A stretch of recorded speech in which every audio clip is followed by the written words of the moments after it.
চলবে না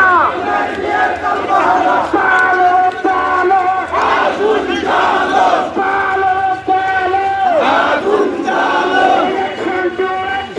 direct action আগামীয়া হট্টগোল জিন্দাবাদ জিন্দাবাদ আগামীয়া হট্টগোল জিন্দাবাদ জিন্দাবাদ জিন্দাবাদ জিন্দাবাদ আগামীয়া হট্টগোল নারে তাকবীর আল্লাহু আকবার আল্লাহু আকবার নারে তাকবীর ইনকিলাব ইনকিলাব জিন্দাবাদ জিন্দাবাদ জিন্দাবাদ জিন্দাবাদ ইনকিলাব ইনকিলাব গোলামিনা আজাদি আজাদি আজাদি ক্ষমতা না জনতা ক্ষমতা জনতা কত জনতা আসতে রাজপথ কাঁপতে রাজপথ কাঁপতে কত জনতা আসছে আবার আসছে রাজপথ কাঁপছে আবার আসছে রাজপথ কাঁপছে রাজপথ কাঁপছে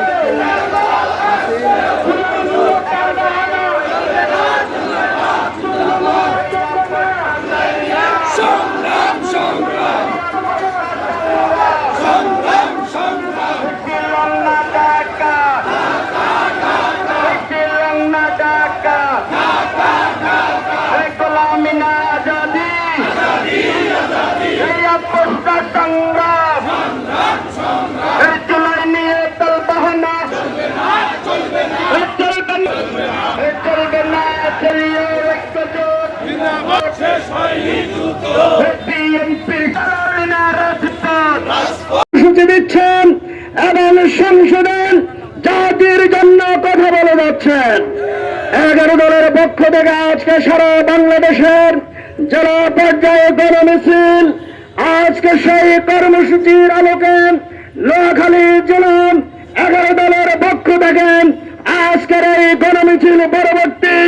আমাদের এখানে সংক্ষিপ্ত আলোচনা সভা হবে আমরা নেতৃবৃন্দের দৃষ্টি আকর্ষণ করব বৃষ্টির কারণে আমাদের বক্তব্য সংক্ষিপ্ত হবে সমাবেশ সংক্ষিপ্ত হবে এজন্য আমরা নেতৃবৃন্দের দৃষ্টি আকর্ষণ করছি এখন আপনাদের সামনে সংক্ষিপ্ত বক্তব্য রাখবেন শহীদ কাজলাম বাংলাদেশ ইসলামী ছাত্র শিবির নোয়াখালী শহর শাখার সংগ্রামী সভাপতি ছাত্র নেতা জনাব বুরহানুদ্দিন।